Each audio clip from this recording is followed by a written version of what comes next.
하나님 말씀은 구약 성경 시편 12편입니다.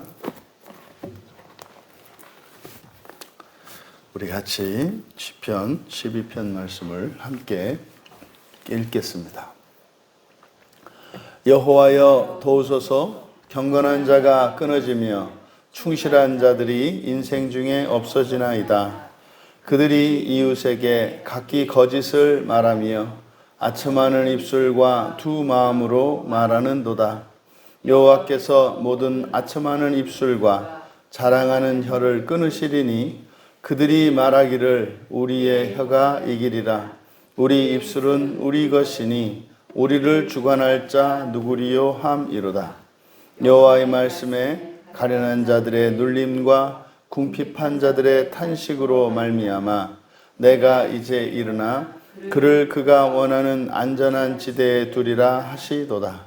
여호와의 말씀은 순결함이여 흙 도가니에 7번 단련한 은 같도다. 여호와여 그들을 지키사 이 세대로부터 영원까지 보존하시리이다. 비열함이 인생 중에 높임을 받는 때에 악인들이 곳곳에서 날뛰는 도다. 아멘. 조롱당하는 자의 기도라는 제목으로 말씀의 은혜를 나누고자 합니다. 이 12편의 내용을 읽어보면 좀 이해하기가 좀 어렵게 내용이 되어 있습니다. 그래서 이게 누가 어떤 상황에서 무엇을 위해 기도했느냐라고 하는 이 전제에 의해서 이 시의 의미가 이게 달라질 수 있습니다. 먼저 이 시는 구원에 대해서 이제 노래하고 있습니다. 그러니까 여호와 하나님께 구원을 요청하는 기도의 내용인데, 그러면 누구를 위한 기도인가? 누구를 위한 기도인가? 그리고 왜 기도가 필요한가? 이것이 이제 잘 나타나 있습니다. 그래서 얼핏 이것을 이제 우리가 선과 악의 대립의 구도로 보면 이렇게 이제 악인들로부터 고통당하는 자들을 구원해 주십시오라고 하는 일종의 이런 비탄, 애가시로 이것을 분류를 합니다만, 우리가 지금 이제 성경을 보면서 달라진 것이 하나님의 시선에서 성경을 보니까 선한 자든 악한 자든 하나님께는 똑같은 자식들이고, 의로운 자든 죄 있는 자든 하나님은 똑같이 구원하시려고 하며 똑같이 구원이 필요한 사람들이다라고 하는 이런 시점을 가지게 되었지 않습니까? 그러면 성경을 보는 눈이 달라져요. 그래서 단지 우리는 예수님을 믿고 하나님을 믿으니까 정의의 편에 서 있고 우리는 이겨야 하고, 우리와 반대편에 있는, 다시 말해서 기독교인이 아닌 다른 사람들은 죄인이고 악인들이니까 그들은 반드시 멸망당해야 된다. 뭐 사는 동안 아니더라도 죽어서라도 꼭 그렇게 돼야 된다. 이렇게 편협하고 왜곡된 시각으로 우리가 성경을 봐왔죠. 그러니까 거기에서 하나님의 사랑이 느껴지고 하나님의 창조주 되심, 만물의 창조주시며 만물의 아버지 되심이 잘 안 나타나죠. 그래서 편협하게 배타적인 하나님, 특별히 어떤 사람들만을 사랑하시고 더 귀하게 여기신 하나님, 이렇게 말은 모두의 하나님이라고 하고 사랑의 하나님이라고 하는데, 성경을 읽을 때에는 우리들만의 하나님, 우리들을 특별히 사랑하시는 하나님, 우리를 편애하시는 하나님, 그래서 하나님을 왜곡시키는 거죠. 정말 감사한 것은 우리에게 그렇게 배타적이고 이렇게 분열주의적인 이런 생각들을 깨닫게 하셨고, 정말 모두를 같은 사랑으로 보시는 하나님의 마음으로 성경을 볼 수 있게 한 것이 정말 감사한 일입니다. 그래서 이 시 우리가 살펴볼 12편도 이제 우리가 한번 쭉 읽어보았습니다마는 이제 정말 이 시를 기록한 그 다윗의 그 마음이 무엇일까를 생각하면서 우리가 이제 살펴보면 정말 그냥 뭐 이렇게 우리 생각대로 성경을 봐서는 안 되겠구나라고 하는 것을 깨닫게 될 겁니다. 먼저 전체 8절로 되어 있는 시인데 전체 3년으로 나눌 수가 있겠습니다. 그래서 1절과 2절, 그리고 여기는 이제 구원이 필요한 이유에 대해서, 구원이 필요한 이유, 구원을 요청하는 이유죠. 2절은 3절에서 5절까지, 3절에서 5절은 사람이 자초하는 파멸에 대해서, 사람이 겪는, 모든 사람들이 겪는 이런 파멸, 뭐 불행, 고통 이런 거겠죠. 이것은 사람이 자초하는 것이다. 그리고 3년 6절에서 8절까지 이거는 하나님이 구원하셔야 하는 이유에 대해서, 이렇게 3년으로 구분해서 살펴볼 수가 있겠습니다. 그럼 1절에서 여호와여 도우소서라고 말을 했는데, 여기서 도우소서라고 번역한 것은 야샤입니다. 그러니까 이게 이제 구원이죠. 우리가 말하는 구원. 그러니까 도우소서라고 하는 것은 이 야샤의 의미를 온전히 드러내지 못합니다.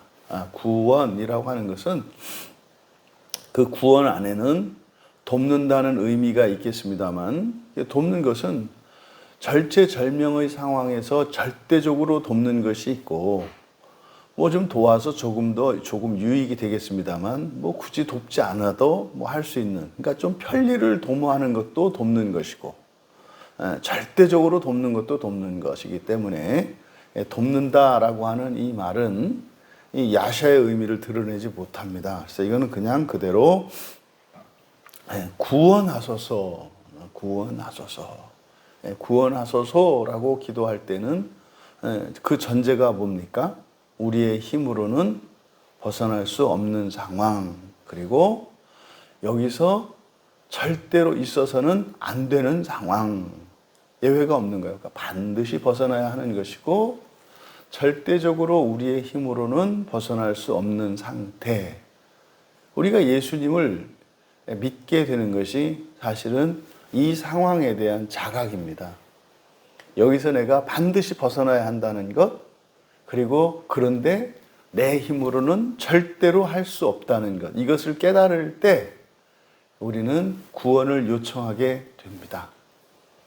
물론 이제 그게 이제 해결되고 나면 더 이상 이제 구원을 바라지 않게 되죠.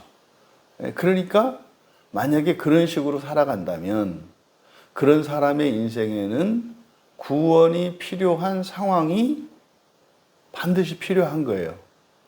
바꾸고 말하면 우리가 정말로 어떤 상황 속에서 하나님께 구원을 요청하는가에 따라서 우리의 인생이 결정이 된다고 봐도, 우리의 환경이 결정이 된다고 봐도 과언이 아닙니다.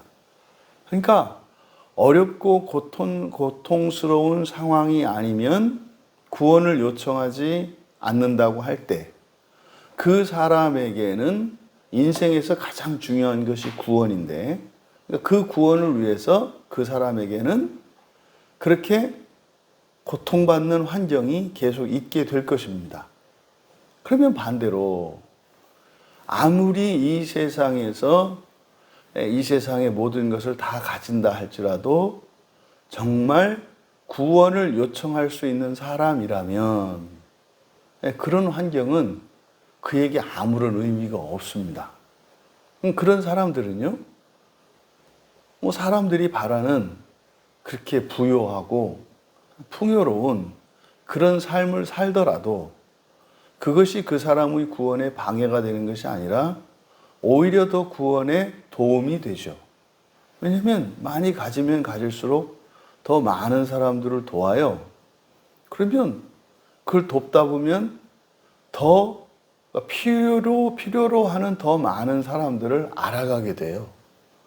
그래서 그런 사람들은 그저 인간적인 눈으로 보았을 때 뭐 넘치는 인생을 그냥 살게 되죠. 그러니까 이거는 아주 자명한 이치입니다.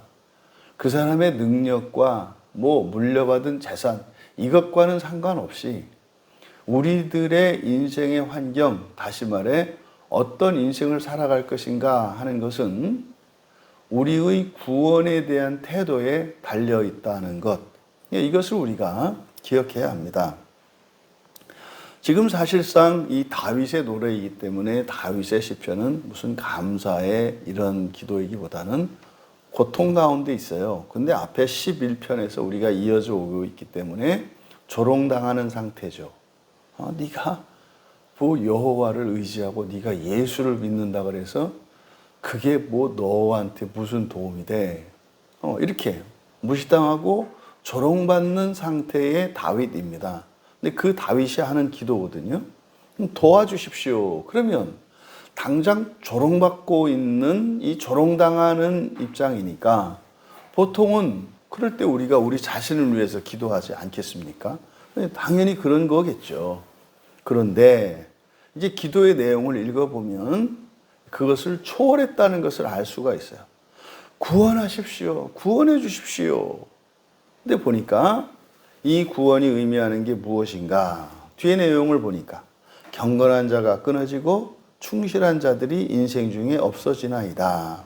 여기서 인생이라고 번역한 것은 사람의 아들입니다. 사람의 아들들로부터 여기는 이제 왜냐하면이라고 하는 접속사로 시작을 하는데 왜냐하면 그러니까 구원해 주십시오. 왜냐하면 그러니까 구원의 필요입니다. 이유 사람의 아들들로부터 여기에 보면 경건한 자 그래서 경건한 사람이지 않습니까? 그리고 충실한 자들 그 앞에는 경건한 자 단수고 뒤에 충실한 자들 복수로 되어 있어요. 그러니까 단수 복수로 되어 있거든요. 그러니까 이것은 경건한 자, 충실한 것들, 충실한 자들. 그래서 앞에 이 단수로 나타낸 경건한 자, 이것은 경건한 것, 경건이겠죠. 경건. 각 사람의 경건. 각 사람의 그런 경건한 것이 더 이상 없고, 이제 끊어졌다라고 하는 것은 더 이상 보이지 않는다 이 말이에요. 그러면 경건한 자가 끊어졌다라고 하는 것은 신자들이 신자답지 않다는 거예요.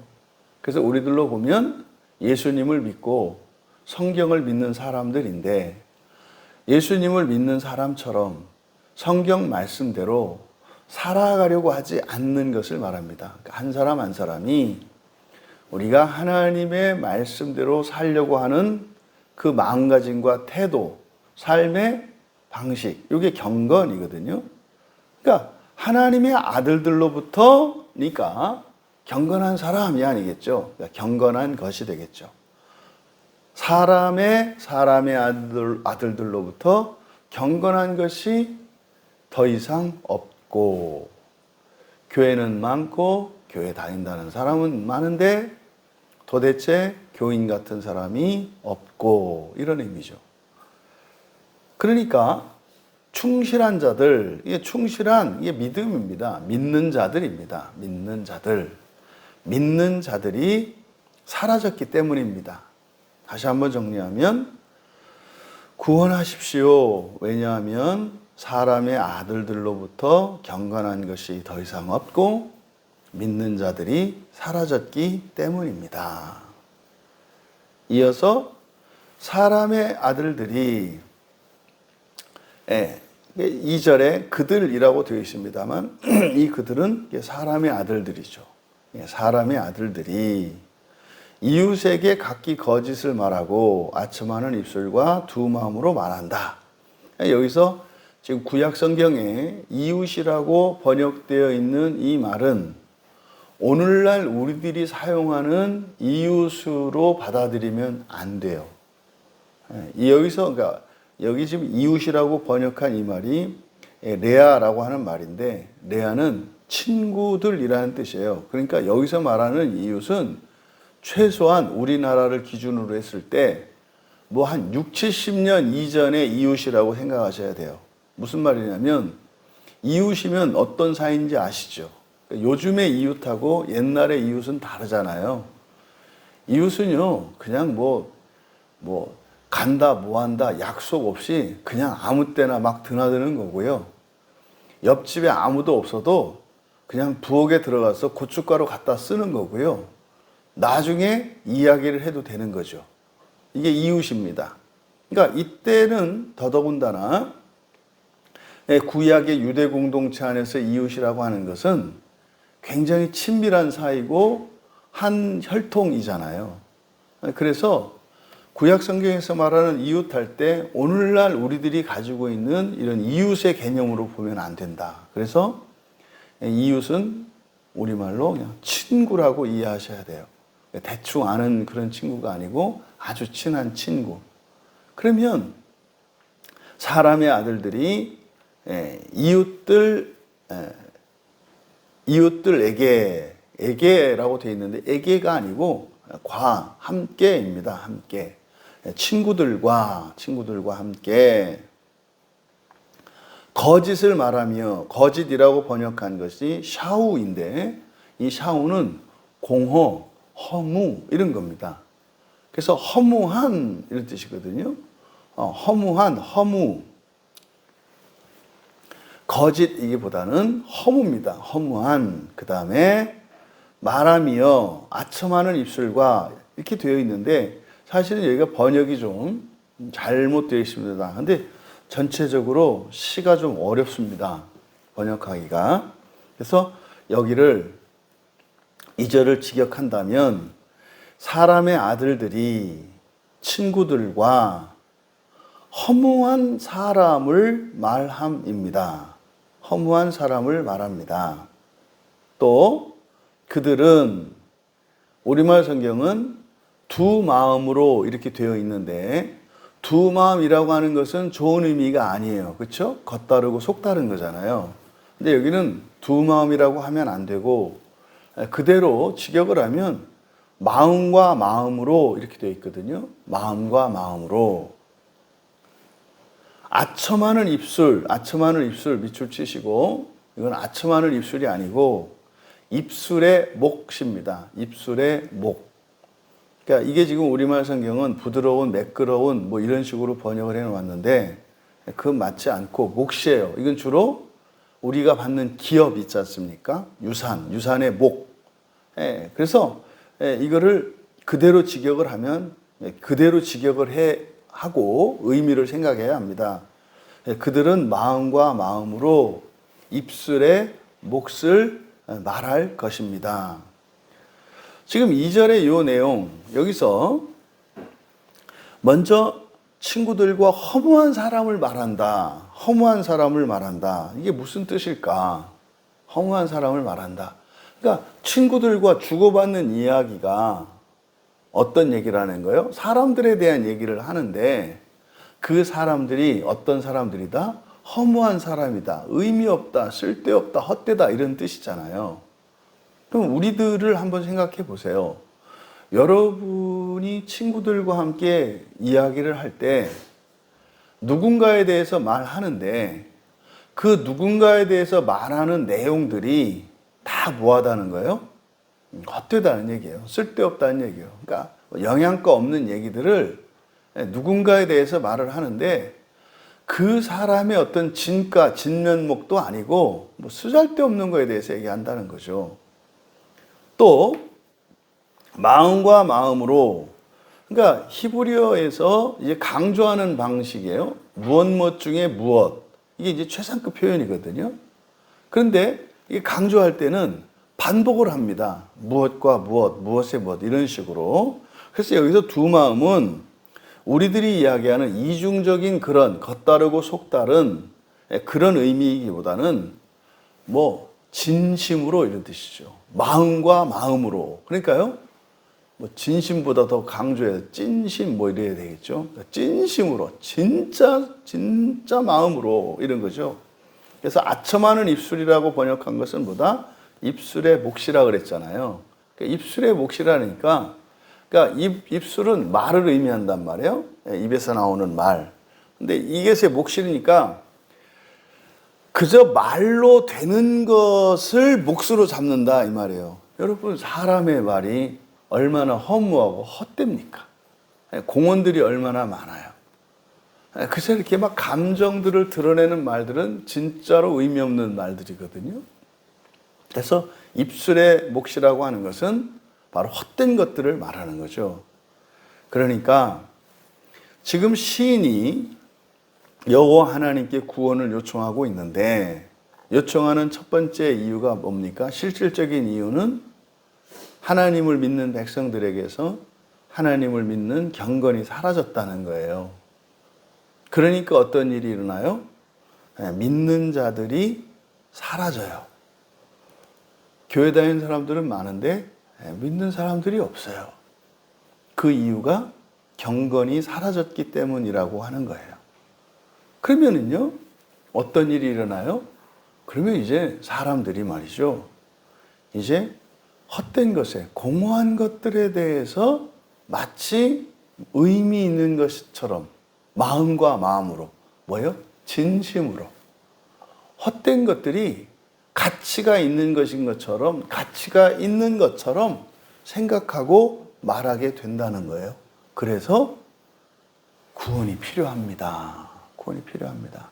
가면 갈수록 허무해질 것이고, 가면 갈수록 의미 없고 가치 없는 인생을 살아가게 될 것이니까. 이 연에서 그러면 이제 그렇게 되면 사실은 일어나는 일이 이제 어떤 일이 일어날 것인가? 여호와께서 3절에 여호와께서 아첨하는 입술, 마찬가지죠. 아첨하는 입술, 자랑하는 혀, 이렇게 되어 있는데 그대로 직역하면 큰 몫의 언어, 이게 혀는 또 언어를 뜻하잖아요. 그러니까 입술은 우리가 하는 말이고 혀는 언어예요.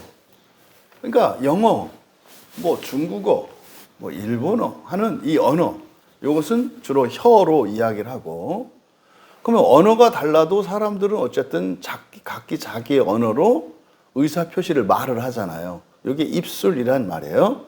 그러면 여기서 아첨하는 입술과 자랑하는 혀 이렇게 되어 있는데, 자랑하는 혀라고 번역한 것이 이제 큰 몫의 언어, 그대로 직역하면 여호와께서 큰 몫의 언어를 말하는 모든 입술을 끊으실 것이다. 이게 무슨 말이냐면, 이거는 단지 뭐 유대인이나 뭐 기독교인, 이렇게 어떤 종교인들에게만 적용되는 게 아니라 모든 민족들에게 적용되는 것이라는 거예요. 그래서 여호와께서는 바로 모든 민족, 그러니까 모든 언어를 말하는 모든 사람들이 이렇게 헛된 사람들을 말할 때, 헛된 것을 말할 때 그 말을 끊으실 것이다, 이렇게 얘기를 한 겁니다. 그러니까 여기서 알 수 있는 것은 사람들에게서 나오는 모든 말들이, 사람들에게서 나오는 헛된 말들이 사라져야 한다는 것을 가르쳐 줘요. 구원은 사람들이 하는 헛된 말들이 사라지고 참되고 가치 있는 말들을 하는 것임을 우리가 알 수 있어요. 또 그들은 우리가 그들이 말하기를 우리의 혀가 이기리라, 우리의 입술은 우리 것이니 우리를 주관할 자가 누구리요 함이로다. 여기도 지금 그러니까 번역하기가 굉장히 어렵게 이제 되어 있는 구문입니다. 근데 여기를 그대로 직역을 하면 그들은 우리가 우리의 언어로, 혀니까 언어로 이길 것이다. 우리 입술이 우리를 이기니 우리를 주관하는 자가 누구겠느냐라고 말했다. 그러니까 이게 도대체 무슨 말을 이렇게 하는 걸까? 이거는 사실은 이제 각 민족들의 패권주의를 말하는 거예요. 그럼 나라마다 사람마다 어떤 목표를 세우지 않습니까? 어떤 뜻을 말해서 목표를 세우잖아요. 세계를 정복하자. 우리가 1등을 하자. 그랬더니 어떻게 돼요? 말한대요. 우리의 말을 우리가 이루면서 살아왔다는 거예요. 그러니까 우리가 말하면 이게 되니까 우리가 잘할 수 있다. 그러니까 우리가 모두를 이길 수 있다. 이런 생각을 한다는 거죠. 그러면 그런 그들을 향해서 여호와의 말씀에 여호와께서 말씀하시기를 가련한 자들의 눌림과 궁핍한 자들의 탄식으로 말미암아 내가 이제 일어나 그를 그가 원하는 안전지대에 두리라 하시도다. 여러분 여기서 가련한 자들, 궁핍한 자들 밑줄 치시고 여기서 가련한 자들, 궁핍한 자들이 누굴까요? 이 시에서 그냥 우리들이 생각하기에는 뭐 가난하고 힘이 없는 사람들을 의미하는데 일반적으로 이게 가난하고 힘이 없는 자들에 대해서 여기서 갑자기 왜 이야기를 할까요? 그런 의미가 아니겠죠. 그럼 요 시 안에서, 요 시 속에서 가련한 자와 궁핍한 자들이 누구겠냐고요. 여러분 생각에는 이게 누구 같겠습니까? 그냥 아무리 생각해도 여기서 말하는 가련한 자들, 궁핍한 자들은 다윗이 생각하는 가련한 자들, 궁핍한 자들이잖아요. 누구겠어요? 헛된 것을 말하는 사람들이에요. 허무한 것들을 그게 무슨 의미가 있는 것인 것처럼 진심으로 그렇게 말하고 또 그 말을 이루기 위해서 살아가면서 할 수 있다고, 응? 우리가 말한 것을 이룰 수 있다고 그렇게 말하면서 우리는 지금까지 그렇게 살아왔다고 하는 이 사람들이 저에게는 가련한 자들, 궁핍한 자들로 보여요. 이 가련한 자들, 궁핍한 자들을 누구로 보느냐에 따라서 이 시의 의미가 달라지는 거예요. 단지 돈 없고 힘 없고 사람들한테 착취당하고 이렇게 어떤 도덕적인 개념으로 보아서는 안 되고 지금 이 시에서는 이 다윗이 기도하고 있는 이 내용인데 여기에서는 사실은 자기의 어떤 곤란과 불편 속에서 고통 속에서 하나님께 기도를 시작했습니다만 그런데 지금 다윗의 마음속에 있는 것은 자기 자신이 아니라 뭐예요? 인생의 허무함이에요. 헛됨이에요. 이 세상에 살아가는 사람들이 열심히 노력을 하면서 자기의 능력을 다해서 살아가고 있는데 쫓아가는 목표가 다 헛된 거라고요. 마치 전도서에서 헛되다고 이야기하는 것 같은 그 헛됨. 그래서 다윗도 지금 다윗이 생각하는 궁핍한 자, 가련한 자라고 하는 것은 신앙이 없는 이들이고 참된 부활의 소망이 없는 이들이고 구원을 위해 살아가지 않고 그저 세속의 삶에 온 정신을 빼앗기고 살아가는 사람들. 그러니까요. 어마어마한 재산을 가졌는데도 여전히 돈에 허기진 사람들. 그러니까 여기서 말하는 바로 궁핍하고 연약함이라고 하는 이것이 일반적으로 이야기하는 그것이 아니라 욕망에 사로잡혀 있는 사람이죠. 헛된 욕망에 사로잡혀 있는 사람들. 그들을 가련한 자들, 궁핍한 자들로 보고 있다. 근데 여호와께서 그런 거예요. 그들의 탄식으로 말미암아 내가 이제 일어나리니. 이것은 성경에서 대부분 우리가 고통 가운데 있을 때 특별히 애굽에 있었던 이스라엘 백성들이 그 박해 속에서 탄식하잖아요. 그때 하나님께서 일어나시잖아요. 그때 모세를 보내서 구원하시잖아요. 그런데 지금 여기서 가련하고 궁핍한 자들이라고 하는 것은 뭡니까? 자기 만족에 빠져 있는 사람들이에요. 그러니까 영적으로 허기진 사람들이에요. 이들이 인생의 참된 목표를, 다시 말해서 구원의 목표를 가지지 않은 사람들이에요.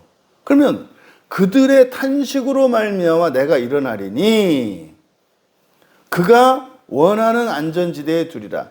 여기서 이제 원한다라고 번역한 이유가 앞에 가련한 자들과 궁핍한 자들을 일반적으로 생각하는 가난하고 힘없는 사람들이라고 이해했기 때문에 뒤에 그가 원하는 안전지대에 두리라. 마치 이것은 뭐예요? 하나님께서 그들을 구원하시겠다라고 하는 의미로 해석을 한 거예요. 그런데요, 여기는 그런 의미가 아닙니다. 이 5절은.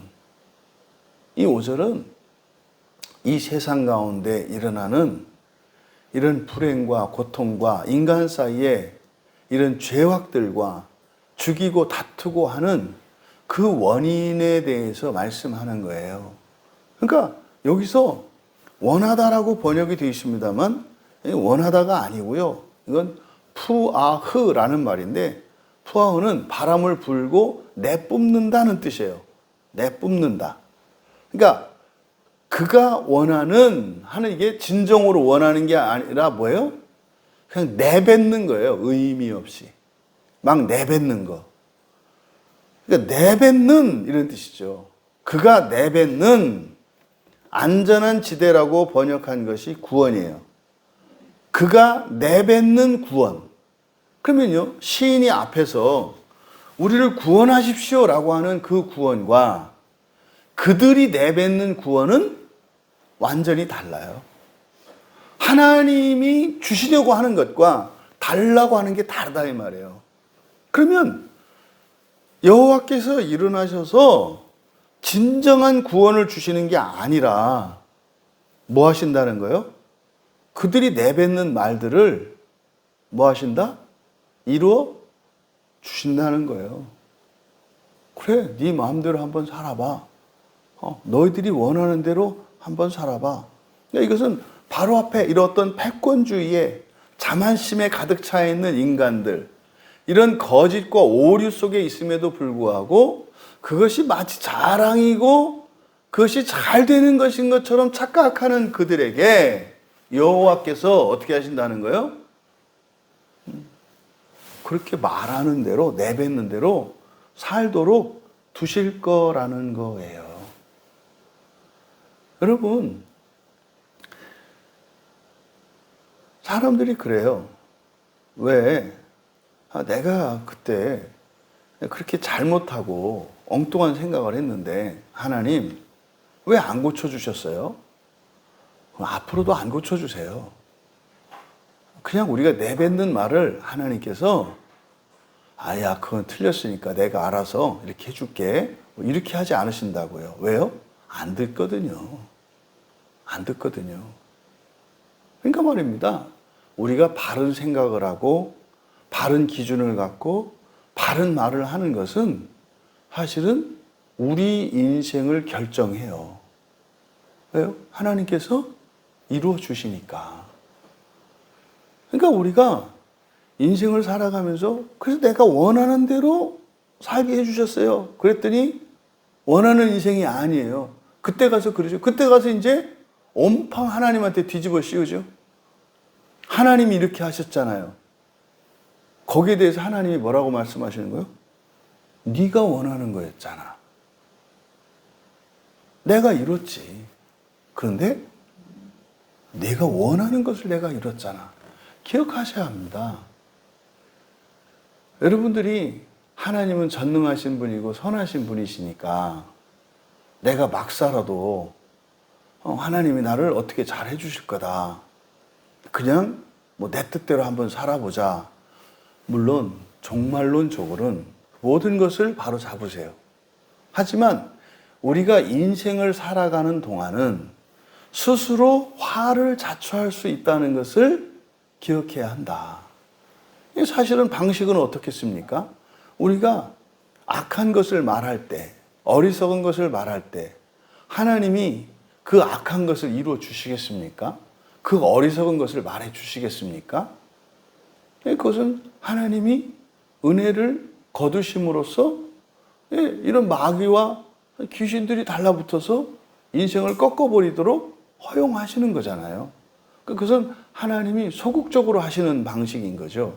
그러니까 지금 다윗은 4절과 5절에서 바로 인생에 일어나는 이런 불행한 일들과 그런 말도 안 되는 거짓과 이런 악한 일들이 바로 그들이 내뱉는 그 말들, 그 생각들, 그것 때문에 이루어진다라고 하는 깨달음을 이야기한 거예요. 그리고 이제 6절에서 8절 마지막 3년에서 이런 세상입니다. 한번 여러분이 생각을 해보세요.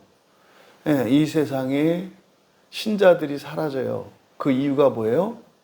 먼저 예수를 믿은 사람들이 예수 믿는 사람들 같지 않게 살아요. 경건이 사라지니까 점점점 예수를 믿는 사람들이 사라져요. 그 얘기는 뭐 교인들의 숫자가 줄어든다는 것만 이야기하는 것이 아니라 뭐 사람들이 많이 모이는 것 같기는 같은데 실제로 제대로 예수님을 믿는 사람들은 없어진다는 거예요. 그러면 이제 헛된 것들을 추구하면서 살게 되는데 그러면 실제로 그런 일들을 하나님이 허용하신다는 거예요. 허용하신다는 거예요. 그럼 이런 상황이에요. 그럼 여러분은 어떻게 기도하시겠어요? 이런 상황이라면. 사실은 지금 우리가 살고 있는 이 시대가 그래요. 보세요. 지금 우리나라가 난리지 않아요?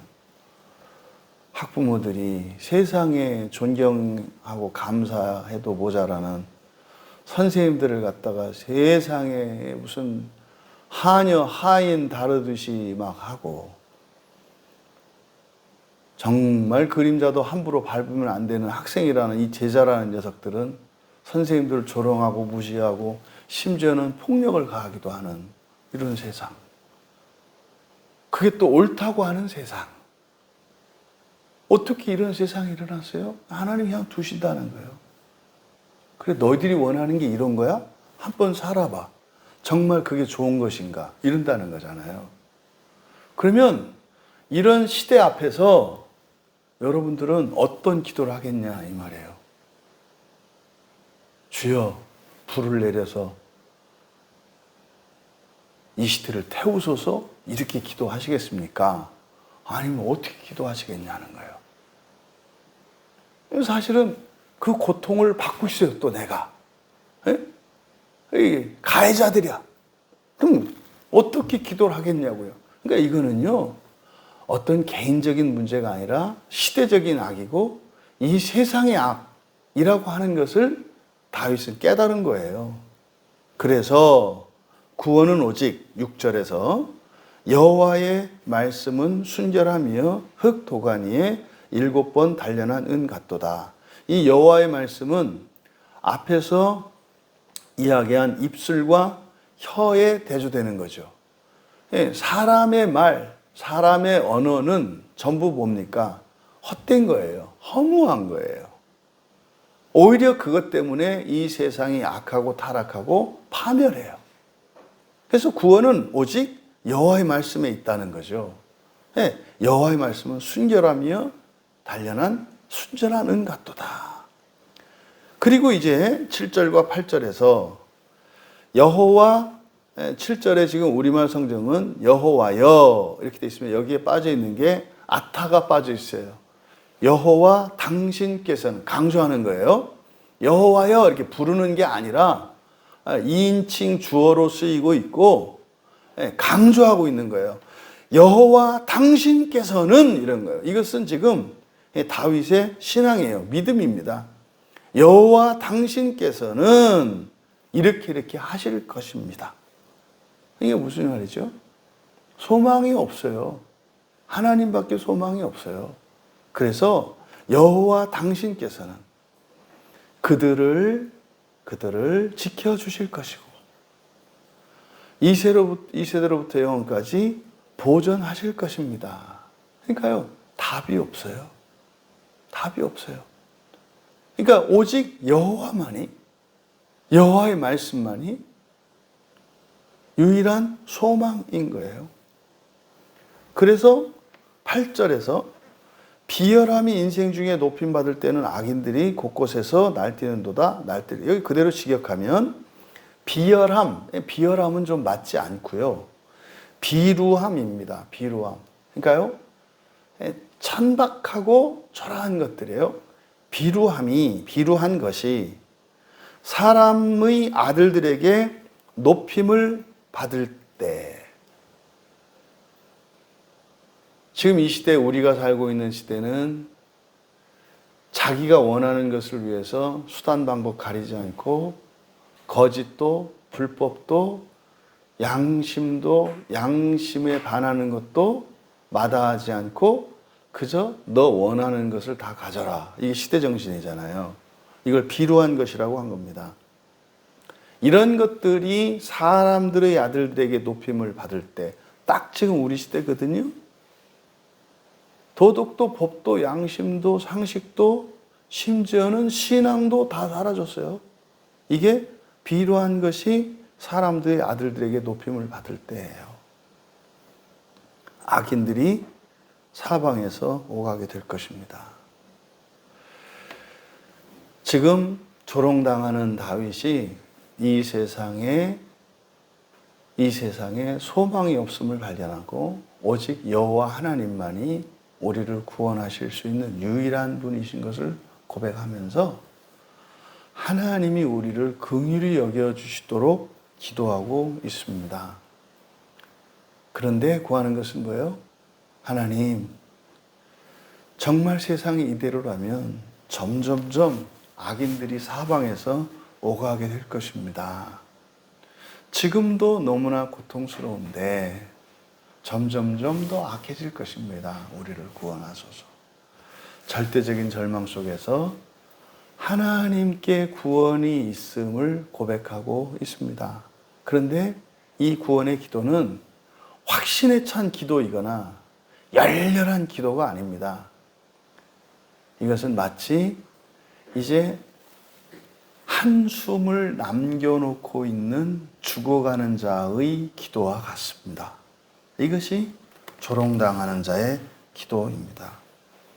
이 시를 통해서 우리가 신자들의 경건함이 사라지면 믿는 자들이 사라진다는 것, 믿는 자들이 사라지면 헛된 말을 하는 헛된 세상이 되어질 것이라는 것, 그래서 세상은 점점 더 악해질 것이고 악인들이 득세하는 세상이 될 것이라는 것.